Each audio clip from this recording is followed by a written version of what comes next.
Admiral Sarah Chen stood at the viewport of the ESS Vigilant, her weathered face illuminated by the pale blue light of Earth below. 20 years of preparation had led to this moment. The message from their deep cover operative in the Galactic Empire's inner circle had confirmed their worst fears. The Empire was finally moving to integrate humanity into their dominion. "Status report," she commanded, turning to face the bridge crew. Captain David Rivera looked up from his console. The quantum transmission was received by all fleet elements. "Admiral, Ghost Fleet is beginning emergence procedures." A thin smile crossed Chen's face. Let the Empire think Earth had only a handful of defensive satellites and outdated ships. They would learn the truth soon enough. "And our ambassador. Dr. Hassan is aboard the diplomatic vessel Olive Branch, ready to depart for the Imperial capital on Centauri Prime. The Empire's escort fleet is in position." Chen nodded. Everything was proceeding according to plan. For 2 decades, humanity had maintained the facade of being a relatively primitive species, barely capable of interstellar travel. All while they built their true fleet in secret, developed weapons that could challenge even Imperial technology, and planted agents throughout the Empire's sprawling bureaucracy. "Signal the Ghost Fleet to hold position in the dark side of Luna until my command. Dr. Hassan must be allowed to deliver our message before we show our hand." The bridge crew worked with quiet efficiency, coordinating the massive operation that was now underway. Humanity's greatest gamble was about to begin. Aboard the Olive Branch, Dr. Amira Hassan adjusted her formal diplomatic attire, a blend of Earth formal wear and subtle nods to Imperial fashion. The Empire's escort ships loomed outside, ostensibly an honor guard, but in reality a force meant to intimidate Earth's representative. She allowed herself a small smile. The Empire had no idea what was coming. The journey to Centauri Prime passed in tense silence. The Imperial officers treated her with the condescending courtesy they reserve for developing species. Hassan played her role perfectly. The earnest diplomat from a young civilization, slightly awed by Imperial grandeur, but determined to represent her people. The Imperial capital was a monument to excess. Massive structures of crystalline materials stretched into the sky, while anti-gravity vehicles wove between them in complex patterns.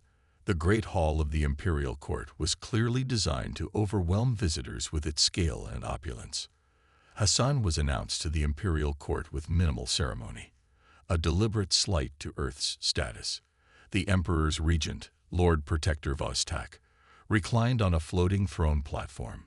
His cybernetically enhanced features regarded her with barely disguised boredom. "The representative of Terra is recognized," he intoned. "You may present your petition." Hassan stepped forward, her voice clear and strong. "I bring no petition, Lord Protector. I bring a warning."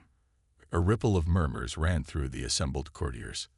The regent's expression shifted from boredom to mild annoyance. "A warning? From Earth?" His laugh was artificial, processed through his cybernetic enhancements. "What could your primitive world possibly have to warn us about?" "We know of your plans to integrate Earth into the Empire," Hassan stated calmly. "We know of the fleet gathering at your forward bases. We know of the infiltration teams already on our planet. And we are telling you, with all possible clarity, withdraw them all. Now." The murmurs grew louder. The regent leaned forward, his cybernetic eyes glowing with intensity. "You dare to make demands of the Empire. Your world has barely mastered fusion power. Your ships are limited to a handful of nearby stars. The Empire has ruled for 10,000 years. We have brought civilization to 1,000 worlds. And you presume to warn us?" "Yes," Hassan's voice remained steady. "Because you don't know us. You've seen what we wanted you to see. You've measured our progress against your own history, your own patterns of development. That was your first mistake." She gestured to a small device on her wrist. A holographic display sprang to life, showing a representation of local space. Points of light began appearing, dozens, then hundreds of them. "These are the ships of our Ghost Fleet, hidden in dark space, and asteroid fields throughout the sector. Ships more advanced than anything you've deployed to your frontier worlds. Ships designed specifically to counter Imperial tactical doctrine.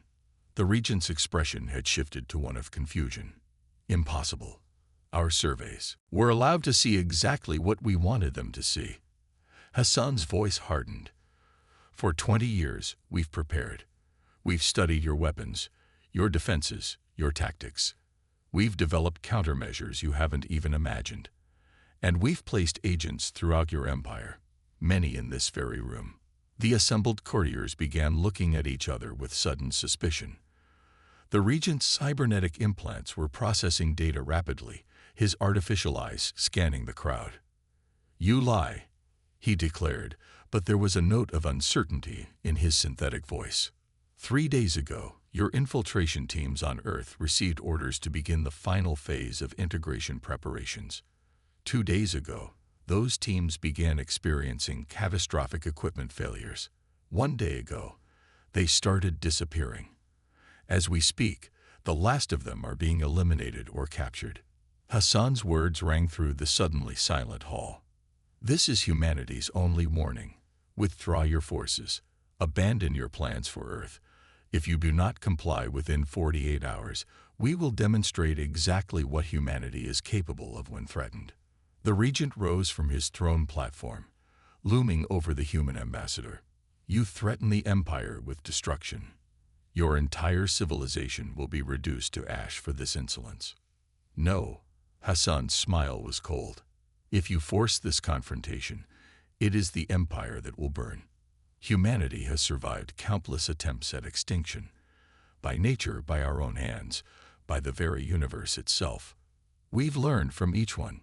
We've grown stronger. The Empire has grown soft, relying on technological superiority and the weight of tradition. You've forgotten how to face a truly dangerous opponent. She turned to address the entire court. Look to your histories. Every empire that thought itself invincible, that thought its dominion would last forever, fell to opponents it underestimated. We're giving you a chance to avoid that fate. Use it wisely.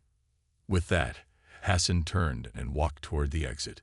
The assembled courtiers parted before her, their earlier condescension replaced by uncertainty and fear. You will not leave this chamber, the Regent thundered. Guards. Armed Imperial troops moved to block her path. Hassan touched another control on her wrist device.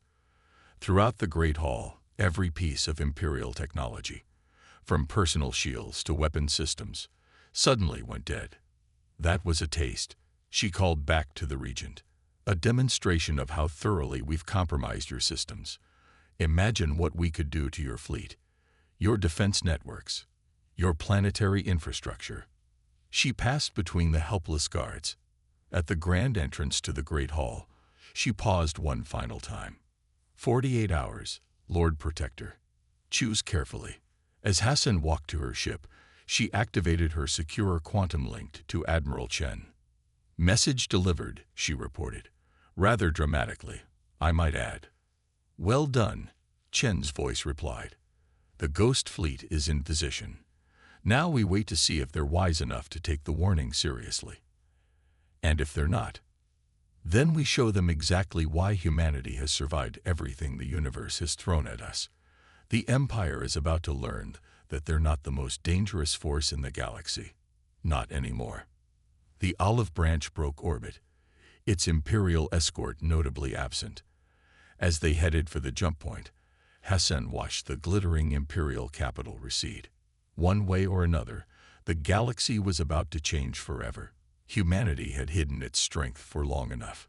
If the Empire chose conflict, they would learn just how dangerous a primitive species could be when fighting for its survival. The clock was ticking. In 48 hours, either the Empire would back down, or humanity would demonstrate exactly why you should never corner a species that had turned survival into an art form. 36 hours remained on humanity's ultimatum when the Empire made its first probe of Earth's defenses. A battle group of patrol ships emerged from hyperspace at the edge of the solar system, ostensibly conducting routine exercises. Admiral Chen watched from the bridge of the Vigilant, As the Imperial ships approached Mars orbit, "They're scanning extensively," Captain Rivera reported. "Looking for our ghost fleet." Chen nodded. "Let them look. Maintain stealth protocols." Lieutenant Wong, status of Operation Darkstar. "Ready on your command, Admiral. Quantum viruses are prepped for deployment." The Imperial ships moved closer, their active sensors probing every asteroid field and orbital plane.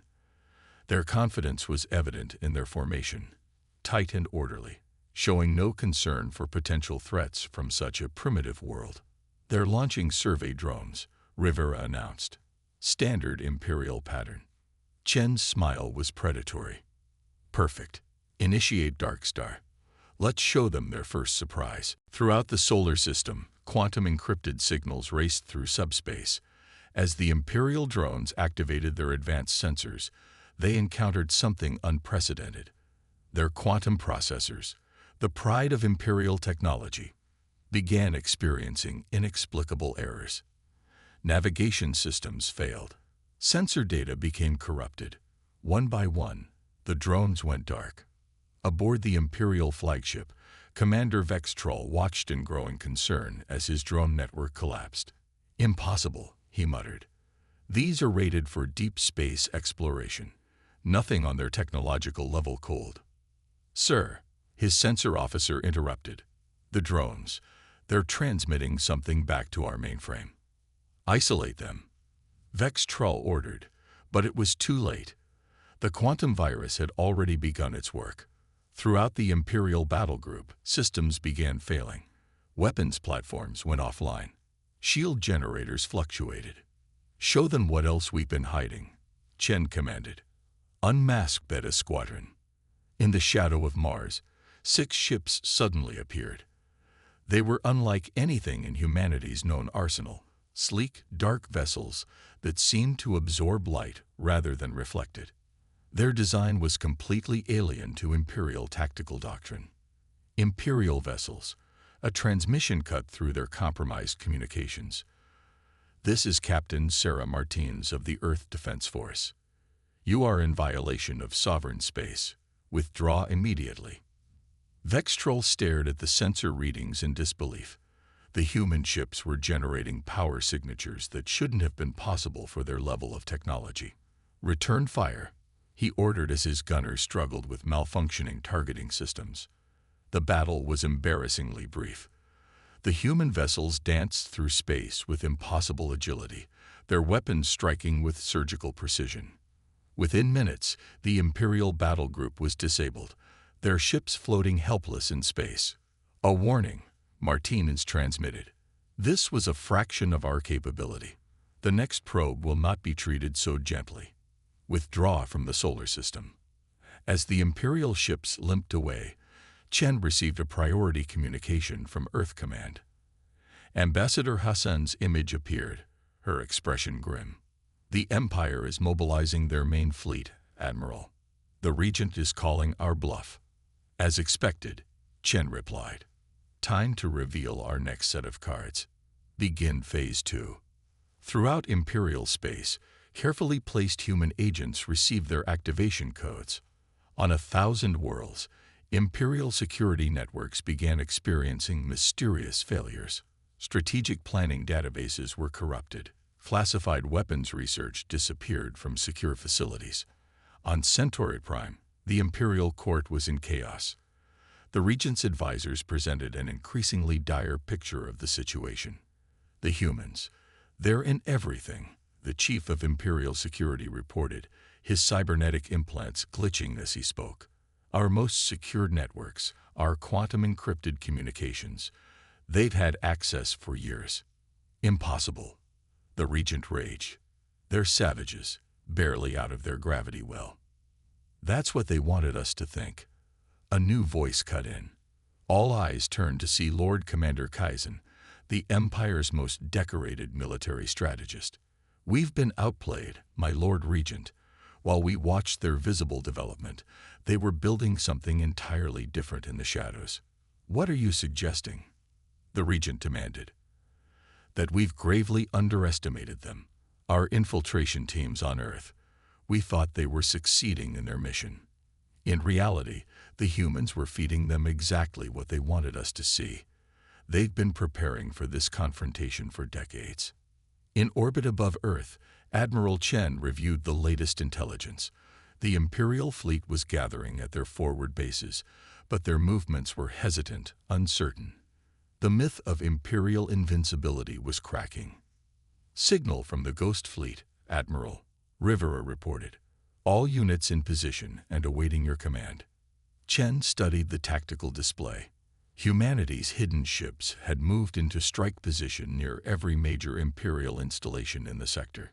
2 decades of preparation were about to bear fruit. The Empire built their dominion on technological superiority. Chen addressed her bridge crew. They've never faced an opponent who could match or exceed their capabilities. They'd forgotten how to fight an equal. She straightened in her command chair. More importantly, they've forgotten something humanity has never been allowed to forget. Species that get too comfortable, too convinced of their own supremacy, don't survive. Evolution doesn't reward the powerful, it rewards the adaptive. "Incoming transmission from Imperial Command," Wang announced. They're requesting a diplomatic channel." Chen shared a knowing look with Rivera. "It seems the Regent is beginning to understand his position. Route it to Ambassador Hassan. Let's see if they're ready to take our warning seriously." As the transmission was redirected, Chen watched Earth rotating below.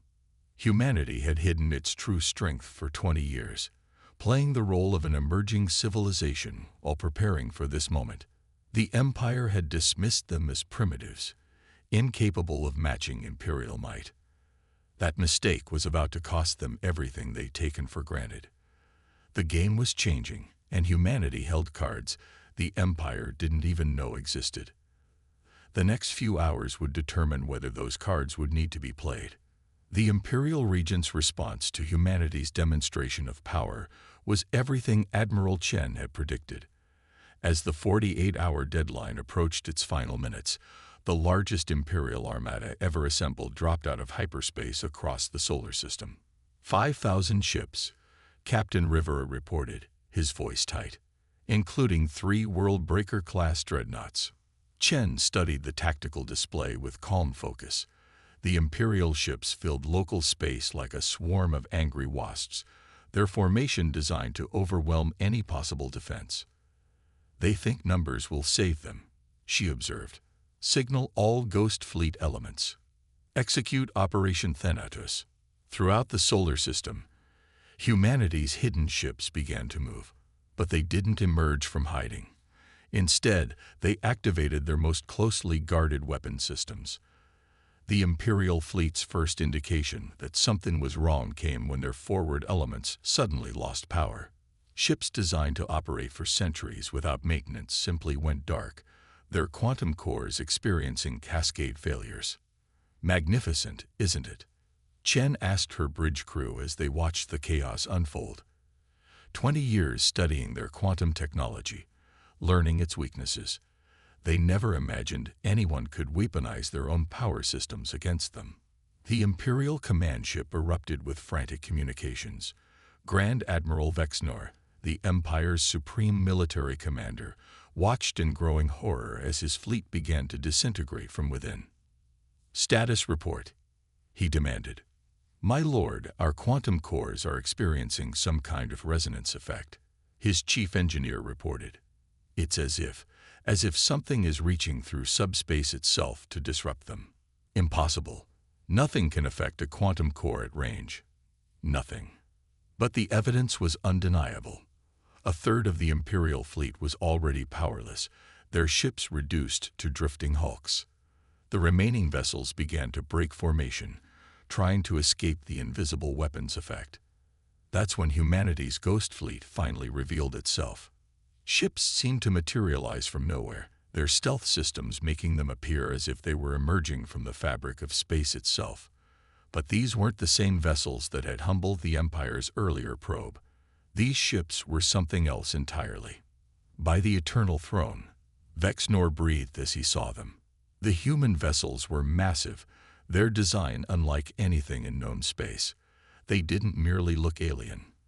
They seemed to deny the very laws of physics that the Empire had built its technology upon. "This is Admiral Sarah Chen of the Earth Defense Force." Her transmission cut through the Empire's scrambled communications. "Your fleet is disabled. Your quantum technology is useless. Surrender or be destroyed." Vexner's cybernetic eyes narrowed. "You think you can bluff the Imperial fleet? We still have thousands of operational ships. Launch all fighters. Full attack pattern." The space between the fleets erupted in chaos as Imperial fighters swarmed toward the human ships. But Chen had anticipated this too. "Execute Thanatos Phase 2, she ordered. From the human vessels, something emerged. Not fighters, not missiles, but thousands of tiny points of light that accelerated to impossible speeds. "Combat drones," Rivera explained to the bridge crew. "Quantum AI cores running on completely different principles than Imperial tech. They don't just fight. They learn, adapt, and evolve their tactics in real time." The battle that followed would be studied by military historians for centuries to come. The Imperial fighters, piloted by the Empire's finest crews, found themselves engaged with opponents that seemed to predict their every move. The human drones moved with perfect coordination, their tactical algorithms rewriting themselves mid-combat to counter every Imperial strategy. Within minutes, the Imperial fighter screen was in ruins, but Chen wasn't finished. "Signal the Hyperion," she commanded. "Time to show them our real capital ships." From behind Luma, something massive emerged.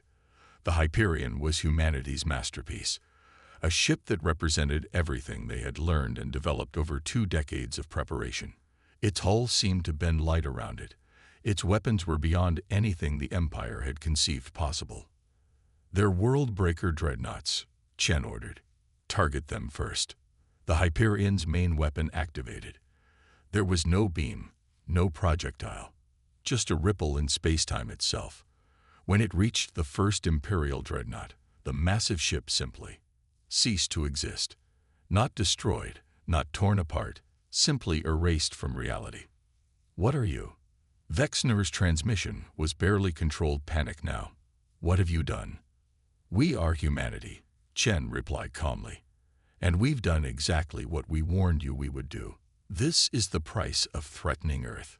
The Imperial fleet began a mass retreat, their remaining ships scrambling to escape. But their hyperspace drives wouldn't engage. Humanity's quantum disruption field had trapped them in normal space. "Your empire has stood for 10,000 years, Chen continued. "In that time, you've forgotten what it means to fight for survival. Humanity has never had that luxury. Every step of our evolution was earned through struggle, through adaptation, through overcoming threats that should have ended us." She stood from her command chair, her voice carrying weight that transcended the transmission. "We gave you a chance to avoid this. We warned you. Now you understand. Humanity isn't just another species for you to conquer. We are what happens when you push a species to adapt or die, over and over, for millions of years." The battle was effectively over.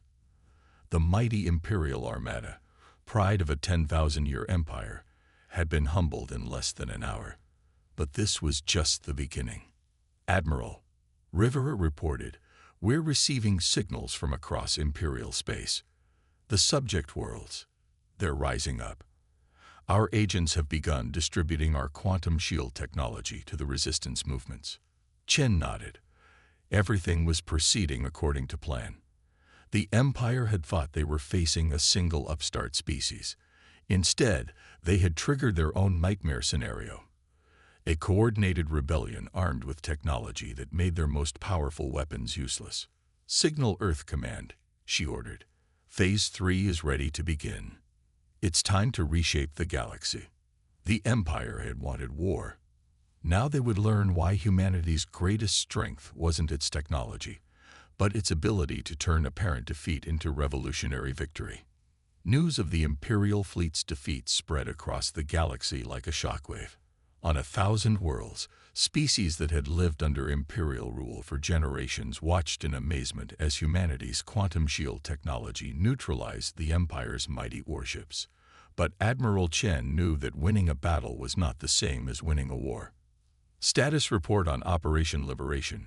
She commanded from the newly established Earth Command Center deep within the Himalayan mountains. Ambassador Hassan's hologram materialized, her image now showing the subtle signs of strain from weeks of intense diplomacy. Better than we hoped, Admiral. 30% of Imperial worlds are in open revolt. Our agents have distributed quantum shields to the most organized resistance movements. And the rest. Waiting. Watching. The Empire's grip on their core worlds is still strong, but the outer systems are slipping away by the hour. Chen nodded, studying the massive holographic display showing the status of Imperial space. Red zones indicating active rebellion were spreading like wildfire through the outer sectors. The Empire made the same mistake with their subject species that they made with us, Hassan continued. They assumed technological superiority meant permanent dominance. They never considered that their vassals were learning, adapting, preparing, just as we did. On the imperial capital world of Centauri Prime, chaos reigned. The regent's palace was in lockdown as reports flooded in from across the empire. Lord Commander Kaizen, watching the collapse of everything he had served for centuries, finally spoke the words no imperial official had dared utter. The empire is dying, he announced to the emergency council. Not just defeated, dying. These humans, they haven't simply beaten our fleet. They shattered the foundation of our power. The regent's cybernetic eyes flared with rage. Impossible. We still control the majority of our territory.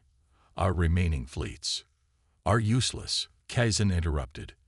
The humans aren't just sharing their quantum shield technology with rebels. They're teaching them how to build it. Every day, more of our ships become worthless as resistance forces gain the ability to shut down our quantum cores at will. In the Orion Spur, the crystalline beings known as the Hexarcheth, ancient rivals of the Empire, had seized the opportunity. Their fleet, now protected by human quantum shields, pushed deep into Imperial space. Other former enemies of the Empire were doing the same, creating a multi-front war that the remaining Imperial forces couldn't hope to contain.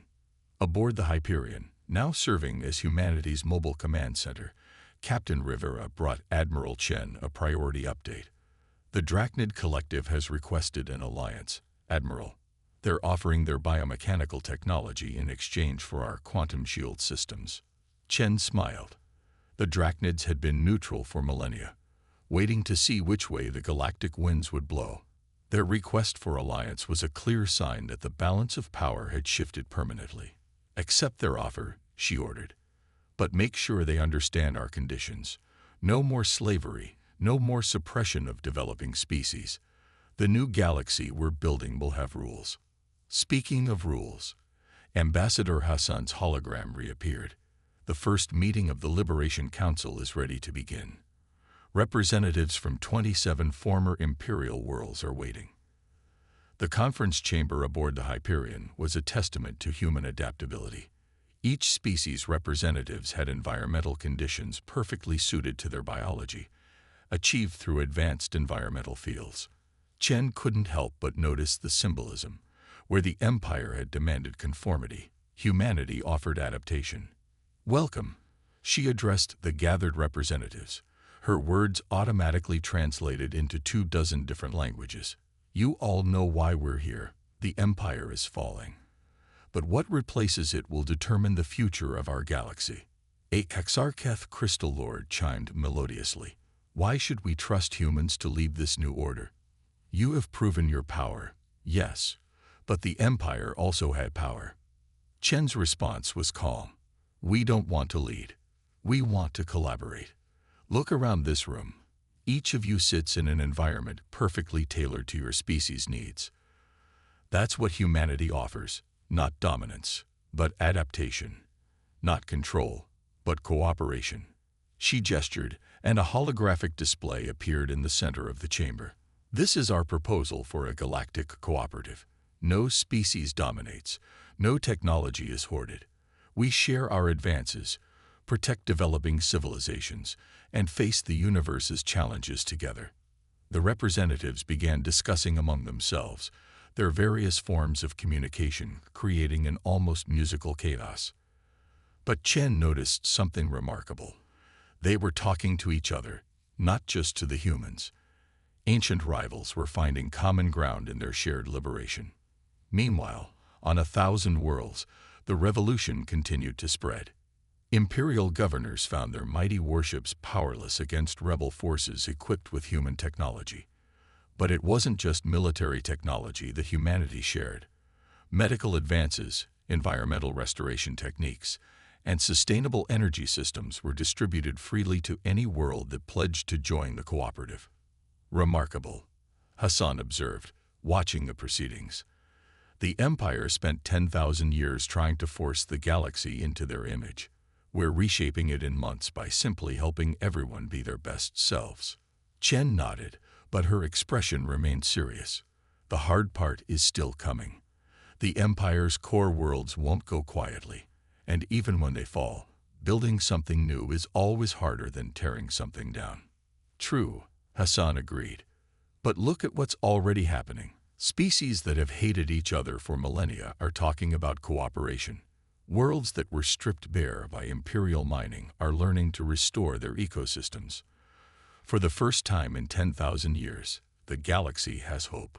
The revolution wasn't just military, it was philosophical. The Empire had built its power on the idea that advancement meant domination. Humanity was showing the galaxy a different path. Adaptation, cooperation, mutual growth. As the Liberation Council continued their deliberations, Chen received word that 3 more sector fleets had surrendered to rebel forces. The Empire was collapsing faster than anyone had predicted, but she knew the final battle was yet to come. "Prepare the fleet," she ordered. "The Empire's core worlds will have to be taken the hard way. And this time, we're not just fighting for Earth, we're fighting for the future of every species in the galaxy." The revolution that humanity had sparked was reshaping the known universe.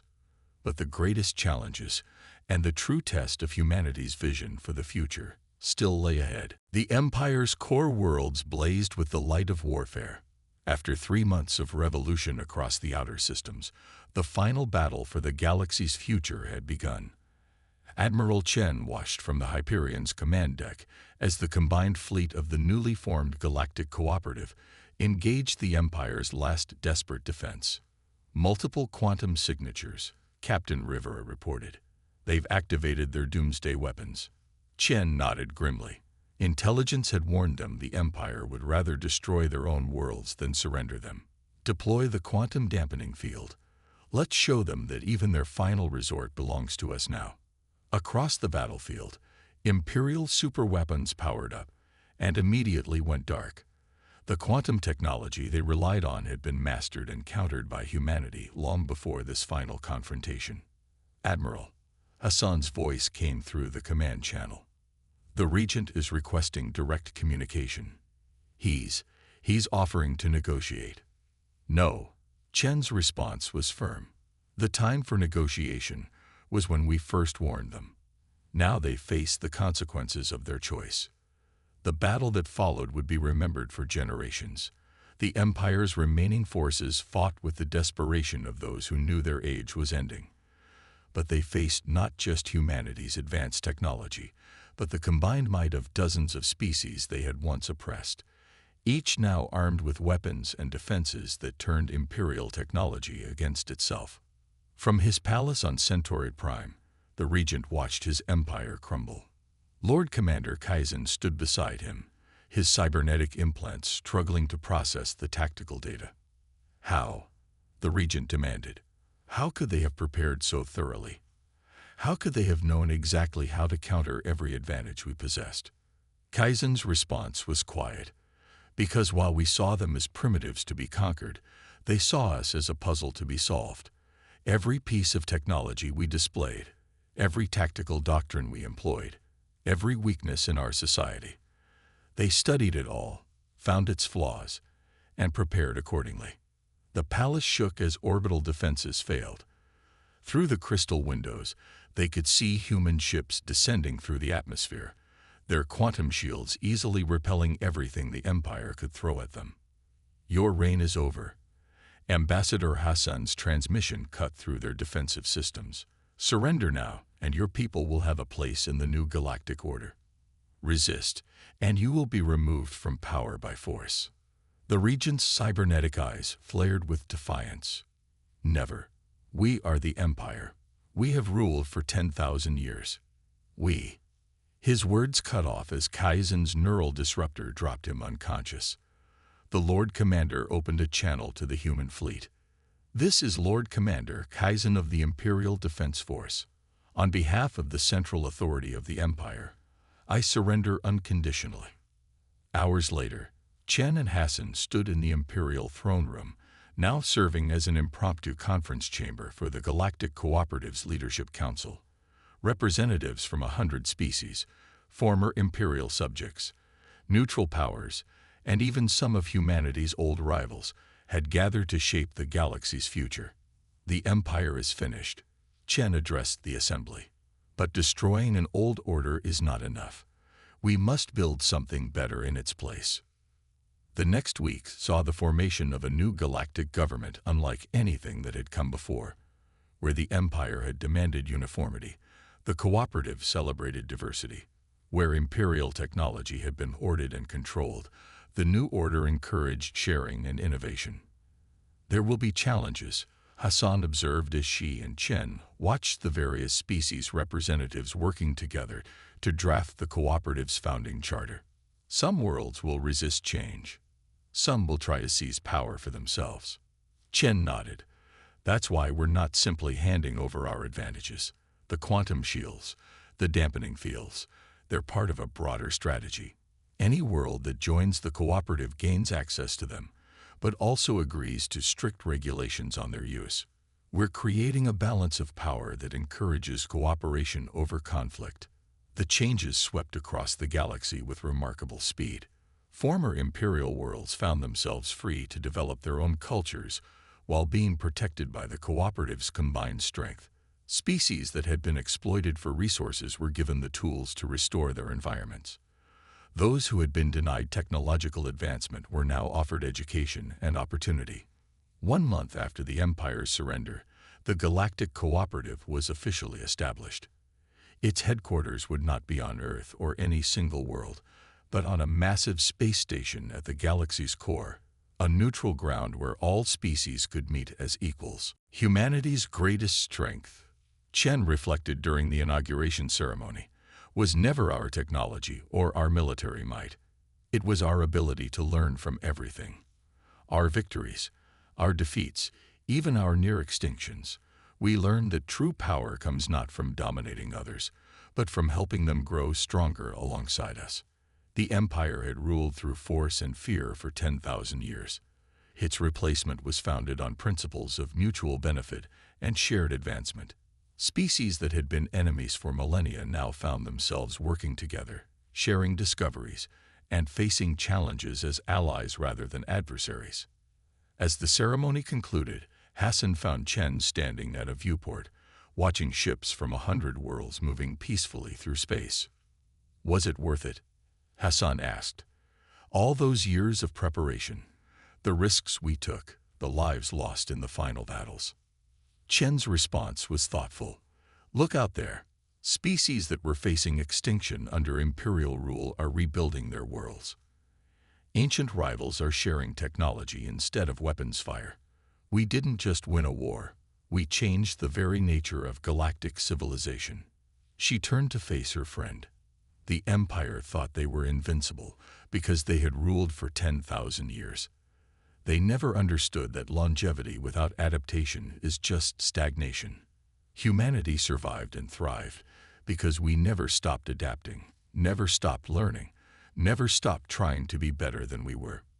"And now?" Hassan asked. "Now we help the galaxy learn the same lesson. This isn't the end of history, it's the beginning of something entirely new. And this time, we faced the future's challenges together." The Empire had fallen, but what rose in its place was something unprecedented. A civilization that drew strength from diversity rather than conformity, that valued adaptation over tradition, that saw cooperation as the path to true power. Humanity had not simply defeated an empire, they had shown the galaxy a better way to exist.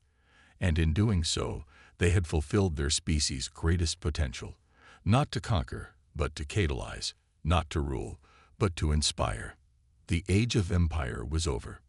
The age of cooperation had begun, and the galaxy would never be the same.